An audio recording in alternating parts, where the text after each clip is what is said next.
Depuis le salon Equipoto, place aux échanges, aux idées et aux décideurs de l'aftermarket. Bienvenue dans The Pro Talk, le live qui fait entendre les voix du secteur, en version podcast. Bonjour et bienvenue dans les The Pro Talk, la série d'émissions réalisée sur Equipoto par les journalistes The Pro après-vente auto. Je suis Caroline Ridet, directrice de la rédaction de The Pro. Aujourd'hui, nous allons nous demander en quoi la concentration est devenue un indispensable pour les recycleurs automobiles. Pour répondre à cette question, au micro, Édouard Martin, responsable de l'écosystème matières premières et EV chez Autocirc France et CIO Careco Pontarlier et Louan et depuis peu présidente de la SAS Careco. Ça fait une très longue fonction, Édouard. Alors, en 2 ans, le Suédois Autocirc a racheté 6 entreprises de recyclage sous le panneau Careco. Pouvez-vous nous en dire plus sur Autocirc ? Alors, bonjour Caroline, bonjour à tous. Autocirc, à la base, c'est un rêve de 2 acteurs suédois, Mathias et Johan, qui voulaient créer un réseau européen. Donc ça a été créé en 2019. Aujourd'hui, nous comptons 67 entreprises en Europe et un chiffre d'affaires de 250 millions d'euros. D'accord.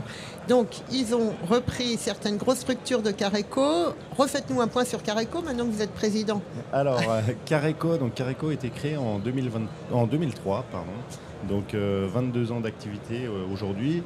C'est un réseau d'indépendants à la base, c'est une coopérative qui compte 22 sites en France. Et donc c'est une marque forte, très connue pour les carrossiers par exemple. Autocirc n'a pas repris les 22 sites. Alors Autocirc aujourd'hui a 6 sites, donc le site de Lille, de Reims, de Saint-Étienne, Paris, Pontarlier et Louan. D'accord. Alors, moi je me pose quand même une question parce que Careco était quand même une structure avec une marque puissante.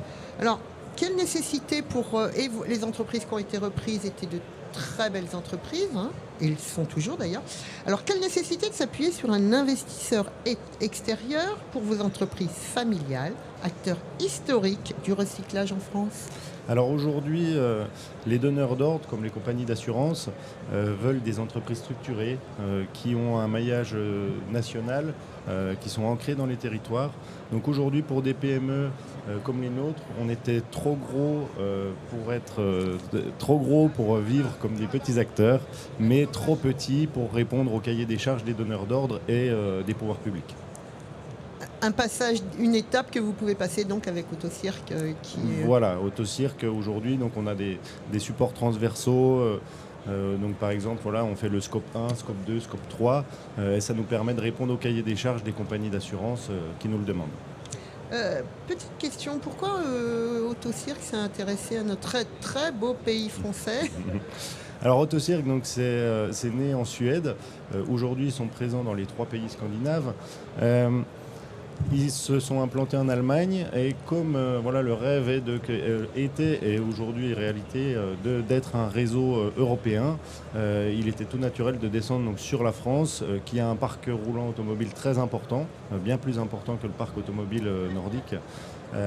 Et la France, bien sûr, on est au centre de l'Europe. Ça nous permet donc ensuite d'aller sur l'Espagne, le Portugal. Alors aujourd'hui, Autocirc est déjà au Portugal et bientôt en Espagne et en Italie.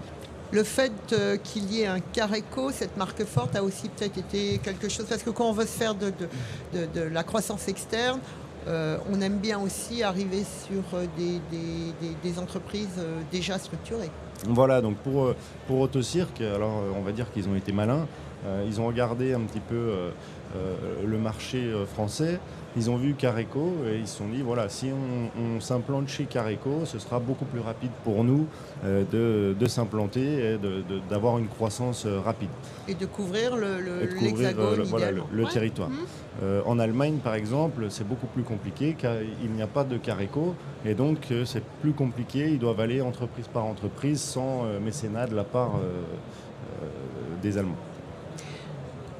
Quand même, c'est assez remarquable de voir que le recycleur suédois a à peine 6 ans à son actif et déjà une belle structure.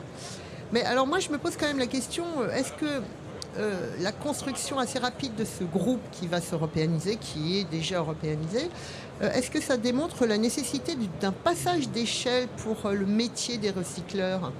Et c'est quoi le but ? Il est économique ? Qu'est-ce que vous allez partager avec Autocirque ? Alors aujourd'hui, évidemment, il est économique. L'idée, donc, c'est de faire des économies d'échelle, des achats groupés, d'avoir un stock mutualisé. On a des besoins et des parcs roulants différents sur toute l'Europe. Donc ça permet d'être complémentaires. Voilà, le parc suédois, évidemment, Volvo est très présent. Stellantis, beaucoup moins. En Suède, ils démontent 100% des véhicules. Il n'y a pas de négoce dans les pays de l'Est, comme nous, par exemple. Donc une 208 qui va être démontée, une 208 de 2023 qui va être démontée, ils n'auront pas de clients pour les pièces. Par contre, c'est une voiture démontée pour rien. Voilà, c'est une voiture démontée pour rien. Nous, les pièces sur le territoire français, le lendemain, elles sont vendues. D'accord. Donc mutualisation des stocks, mais justement, on a eu une table ronde sur le sujet de la PIEC et une question que posait un réparateur qui était fort intéressante. Ok, on fait de la PIEC, on fait du circulaire, mais si c'est pour parcourir, que la pièce parcourt 10 000 km, franchement, on n'est plus trop dans la circularité. Alors, qu'est-ce que vous répondez à ça ? Alors, Édouard. ce que je réponds à ça, bon déjà, on a des marketplaces comme Ovoco et Bipart qui vendent à travers l'Europe. Comme on disait, l'exemple de la 208 qui est démontée, si elle est démontée en Suède, que les pièces restent en stock, elles ne servent à rien. Si elles viennent sur le territoire français, alors on aura 1500 km. Cependant, si c'est une pièce neuve qui est produite, ce sera souvent fait en Asie et ça viendra par cargo et l'empreinte carbone sera beaucoup plus importante que la pièce de réemploi qui a déjà été produite et qui est disponible en Suède. Vous avez une solution chez Autocirque et chez Careco pour régler cette question-là du transport ? Alors aujourd'hui, on travaille dessus parce que c'est un vrai problème. C'est un vrai sujet, tant en termes de coût que d'empreinte carbone. Donc aujourd'hui, on est en train de travailler sur le sujet. Début 2026, donc on a deux très beaux centres suédois qui vont être présents sur la marketplace careco.fr.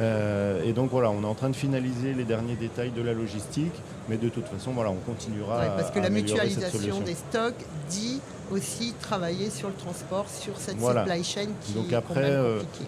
aujourd'hui on travaille, on a des interrogations. Est-ce que par exemple toute une typologie de pièces, on l'envoie on fait un container complet de façon à ne pas faire du one shot pièce par pièce.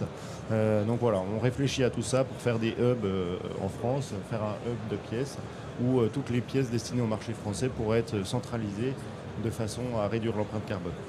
Bon, alors la question qu'un journaliste ne peut pas s'empêcher de poser, Autocirque en France, quelle empreinte, des nouveaux achats à venir, c'est quoi l'objectif de couverture en fait ?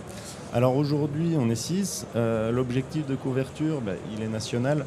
Dans l'idée, on veut pouvoir on veut pouvoir enlever et traiter un véhicule dans un rayon de 2 heures. Donc aujourd'hui, on est 6. L'objectif, c'est d'être une vingtaine. Voilà, et donc à horizon fin 2026. Donc il y a des rachats ou des rachats en cours là. Bon écoutez, merci beaucoup Édouard d'avoir participé à The Pro Talk que vous retrouverez sur nos plateformes. N'hésitez pas à le partager et je vous donne rendez-vous pour un prochain The Pro Talk. Merci Caroline, bonne journée. C'était The Pro Talk, le nouveau format live de The Pro en direct du salon Equipoto, en version podcast.